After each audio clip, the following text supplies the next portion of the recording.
Imagine a cena. Você está numa sala cheia de judeus do primeiro século. Gente que acorda e dorme recitando o Shema Israel. Idolatria para eles é o pecado que mandou Israel pro exílio, que derrubou o templo, que trouxe maldição sobre o povo. Eles não dividem a glória de Deus com ninguém. Agora imagine que, de repente, um homem entra nessa sala, de aparência comum, não é rico, não tem exército, não tem cargo político. Esse homem olha para aquelas pessoas, estende as mãos e diz: antes que Abraão existisse, eu sou. O que você acha que acontece? Veja como massacraram meu garoto. Eles não pediriam para ele repetir, não pediriam um tempo para reflexão. Eles pegariam pedras, porque entenderiam exatamente o que ele estava dizendo com isso. Se Jesus não é Deus, meus amigos, ele não foi um bom mestre. Ele foi terrível, perigoso e mereceu cada pedra que tentaram jogar nele. Esse é o tema de hoje. Muita gente, como ateus, muçulmanos, judeus, espíritas e até alguns que se dizem cristãos, tem uma saída pronta quando o assunto é Jesus. Eles dizem assim: Jesus foi um grande mestre moral, foi um sábio, um exemplo de amor e de compaixão, um espírito iluminado, um profeta. Reparem numa coisa: nenhum desses títulos exige que você se ajoelhe. Nenhum exige que você entregue sua vida, sua mente, sua alma ou sua eternidade. Agora, vamos ao que o próprio Jesus falou de si. E aqui eu quero te fazer um convite. Não traga sua opinião ainda. Traga os textos. Vamos lê-los como se fosse a primeira vez. Jesus fez afirmações sobre si mesmo que, se não forem verdadeiras, não são as palavras de um sábio. São palavras de um lunático. Ou pior, de um charlatão que condenou milhões à idolatria. C.S. Lewis popularizou isso com o seu famoso trilema: ou Jesus era um lunático, ou um mentiroso, ou ele é de fato o Senhor. A gente vai expandir esse argumento hoje. Vai ficar claro, vai ficar profundo. Eu espero que ao final você perceba que a terceira opção não é apenas a mais razoável, como é a única possível. A primeira coisa que precisamos estabelecer é o fato bruto. Jesus recebeu adoração. Não foi mal entendido, não foi algo que colocaram na boca dele depois. Vamos aos textos. Mateus 14:33, que diz: e os discípulos adoraram Jesus, dizendo: de fato, o Senhor é o Filho de Deus. A palavra grega aqui é proskuneo, literalmente prostrar-se, curvar-se, em reverência e adoração. É a mesma palavra usada em Apocalipse para adoração a Deus. Agora Mateus 18, versículo 17. Após a ressurreição, quando Jesus aparece aos seus 11 discípulos, em que o texto diz: e quando viram Jesus, o adoraram, mas alguns tiveram suas dúvidas. De novo, proskuneo. E aqui vem o ponto mais contundente. Em nenhum momento Jesus os interrompe. Em nenhum momento Jesus diz para a pessoa se levantar, para não fazer isso, porque era só um mensageiro, porque era só um servo. Compare isso com Atos 10, versículo 25, que o apóstolo Pedro chega na casa de Cornélio, o centurião se prostra diante de Pedro, e o que Pedro faz? Quando Pedro ia entrando, Cornélio veio ao seu encontro, ajoelhou-se e curvou a cabeça diante dele. Mas Pedro fez com que ele se levantasse e disse: fique de pé, pois eu sou apenas um homem como você. E vamos comparar também com Apocalipse 19, versículo 10, que o apóstolo João, na sua visão, ele conta que se prostra diante de um anjo. E vamos ver o que o anjo fala. Aí eu me ajoelhei aos pés do anjo para adorá-lo, mas ele me disse: não faça isso, pois eu sou servo de Deus, assim como são você e os seus irmãos que continuam fiéis à verdade revelada por Jesus.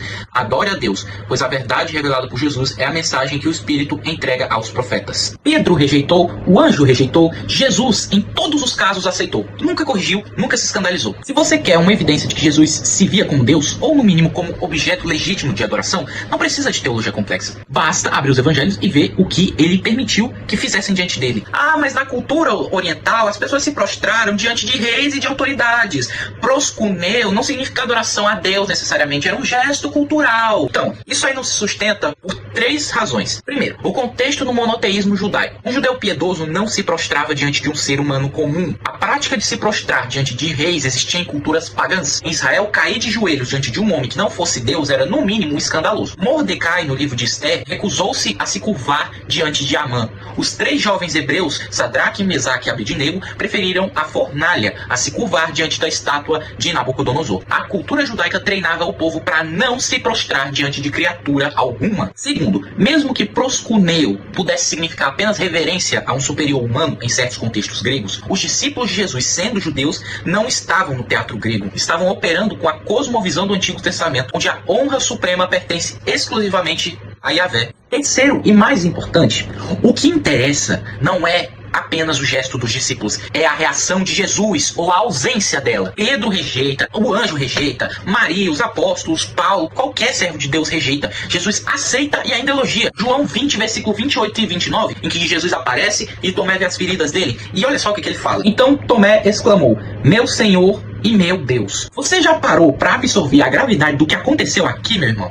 Tomé, um judeu monoteísta, colocava as palavras Kyrios, que é o termo usado para Yahvé na Septuaginta grega, e Deus, na mesma frase dirigidas diretamente a um homem à sua frente. E Jesus responde: você creu porque me viu, felizes são os que não viram, mas mesmo assim creram. Jesus não apenas aceita a confissão, ele a confirma. Chama Tomé de bem-aventurado indiretamente, mas coloca a fé dos futuros crentes como ainda mais preciosa. Isso é um endosso. Até agora falamos do que os outros fizeram, Jesus aceitou. Mas vamos ao que Jesus disse de si mesmo. Vamos para João 8,58, a joia da nossa coroa. Os judeus estão discutindo com ele sobre Abraão, e Jesus, no meio da discussão, fala isso daqui: eu afirmo a vocês que isso é verdade. Antes de Abraão nascer, eu sou, respondeu Jesus. Aqui a tradução perde um pouco do impacto. No grego é ego eimi. Não é eu era, não é eu fui, é eu sou, presente atemporal. Qualquer judeu que ouvisse isso se lembrava imediatamente de Êxodo 3,14, quando Moisés perguntava o nome de Deus, e a resposta que vinha da sarça era: eu sou o que sou. Os judeus entenderam. Como eu disse no começo, pegaram em pedras. Não era uma metáfora poética para a profundidade espiritual de Jesus, era uma alegação de divindade tão explícita que merecia, sob a lei mosaica, a pena de morte por blasfêmia. E mais uma vez, se Jesus fosse um homem sábio querendo ensinar sobre a centelha divina em todos nós, ele teria dito: calma gente, vocês não entenderam, eu quis dizer que todos somos partes do divino. Mas não, ele não explica. Ele se esconde e sai do tempo. A alegação fica de pé. Belo mestre moral, não, fala algo que leva todo mundo a querer matá-lo e sai de fininho sem se explicar. Agora vamos para outra camada. Marcos 2, em que Jesus está numa casa em Cafarnaum, abrem o telhado, descem um paralítico, e o que é que Jesus diz? Marcos 2, versículo 5. Jesus viu que eles tinham fé e disse ao paralítico: meu filho, os seus pecados estão perdoados. Os escribas pensaram imediatamente assim, quem pode perdoar pecados senão Deus? Eles entenderam a lógica. Pecado na Bíblia não é apenas uma ofensa interpessoal, é primariamente uma ofensa contra Deus. O rei Davi, após adulterar e assassinar, escreve no Salmo 51: pequei contra ti somente. Ele havia ferido Batseba, matando Urias, destruindo famílias, mas o alvo último do pecado é Deus. Se o homem diz: eu te perdoo pelos pecados cometidos contra Deus, esse homem está ocupando o lugar de Deus. É uma reivindicação de autoridade divina. Jesus não apenas perdoa, ele prova sua autoridade curando o paralítico. Ele junta o visível e o invisível. E você ainda acha que ele era apenas um profeta. Vamos ao juízo final, Mateus 25, em que Jesus descreve a grande separação entre ovelhas e bodes. Ele, o Filho do Homem, senta-se no trono de glória e todas as nações são reunidas diante dele.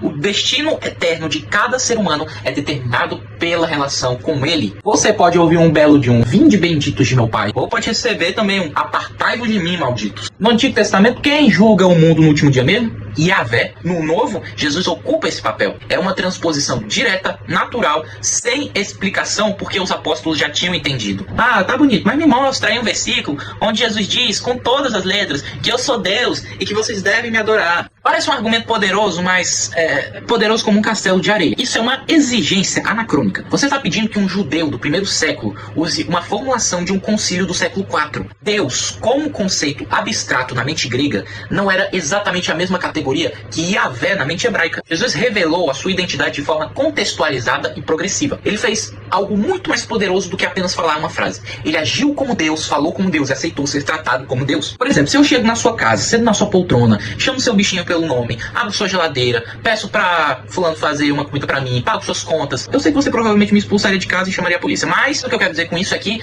eu não precisaria dizer que eu sou o dono dessa casa. Eu já demonstrei. Jesus evitou declarações simplistas, porque isso teria causado um tumulto imediato e atrapalhado o cronograma da cruz. Havia uma economia na revelação. Ele não estava fazendo um marketing pessoal. Ele estava cumprindo uma missão que passava pela cruz. Declarar-se Deus abertamente e sem nuances no meio de uma Jerusalém conflagrada teria acelerado sua execução de forma errada ou levado a uma revolta popular messiânica que não era o plano. Em vez disso, ele fez questão de usar títulos e ações que qualquer judeu bem instruído identificaria como divinos. E quando finalmente foi julgado diante do Sinédrio, em Marcos 14, o sumo sacerdote pergunta. Marcos 14, 61. Então o grande sacerdote tornou a perguntar: você é o Messias, o Filho do Deus bendito? Jesus respondeu: sou, e vocês verão o Filho do Homem sentado do lado direito do Deus Todo-Poderoso e descendo com as nuvens do céu. Aí o grande sacerdote rasgou as suas próprias roupas e disse: não precisamos mais de testemunhas. Vocês ouviram essa blasfêmia contra Deus. Então, o que resolvem? Todos estavam contra Jesus e aí o condenaram à morte. 7. Ali, no julgamento que o condenou, Jesus citou o Salmo 110 e Daniel 7. 2 textos que colocam o Messias numa posição de honra e poder divinos. Os juízes entenderam perfeitamente. A blasfêmia não era ele se dizer um mero mestre. A blasfêmia era ele ser um homem reivindicando prerrogativas divinas. Agora que os dados bíblicos estão na mesa, vamos à filosofia. O trilema de C.S. Lewis é brilhante, mas vamos aprimorá-lo para não deixar brechas, né? Jesus fez alegações divinas, está no Evangelho. Mesmo os críticos mais céticos, como Bart Ehrman, admitem que o Jesus histórico fez afirmações escatológicas e de autoridade radical. Diante dessas alegações, temos algumas opções lógicas. Opção 1. Jesus sabia que não era Deus, mas conscientemente enganou as pessoas. Deu uma farsa, morreu por essa farsa, seus discípulos, por extensão, perpetuaram a farsa e também morreram por ela. Então, Jesus seria um mentiroso. Problema: mentirosos não costumam morrer pelo que sabem ser mentira. E a profundidade ética dos ensinos de Jesus não combina com um charlatão manipulador. O Sermão do Monte foi pregado por um trambiqueiro. Faz sentido? Tá, então vamos para opção 2, então. Jesus realmente acreditava ser Deus, mas não era. Ele era um megalomaníaco com delírios de grandeza, um louco. Então ele era um lunático. Problema também: os ensinos de Jesus não mostram equilíbrio. Mostram uma sanidade, uma percepção da natureza humana, uma coerência lógica e uma calma sobre pressão que não combinam com psicose. Pessoas com delírio de grandeza são egoístas, exaltam a si mesmas de forma desbragada. Jesus lava os pés dos discípulos, se esvazia, foge quando querem fazê-lo rei, não age como narcisista. Então a opção 3, então. Os evangelhos foram inventados décadas depois, mitificaram um simples rabino galileu, e então Jesus era uma lenda. Problema também: isso não explica a explosão do cristianismo em Jerusalém, a cidade onde Jesus morreu, com testemunhas oculares ainda vivas. Você não inventa uma lenda sobre um homem que andou nas ruas que as pessoas ainda pisam. Paulo escreve em 1 Coríntios 15, cerca de 20 anos depois, citando um credo sobre a ressurreição que ele recebeu, datado de cerca de 3 a 5 anos após a cruz. Não deu tempo de virar lenda, querido. Então só sobrou a quarta opção, que é a única que abarca todos os dados sem forçados. Ele era quem dizia ser, ou seja, ele era o Senhor, o Verbo encarnado, o Eu Sou. A reivindicação é monstruosamente grandiosa, mas as evidências a sustentam. Se você descarta a divindade de Jesus, não descartou um problema, você criou um problema maior. É mais difícil explicar o cristianismo sem a ressurreição e a divindade de Cristo do que com elas. Eu admiro Jesus, Jesus foi um grande filósofo, Jesus é um exemplo. Não.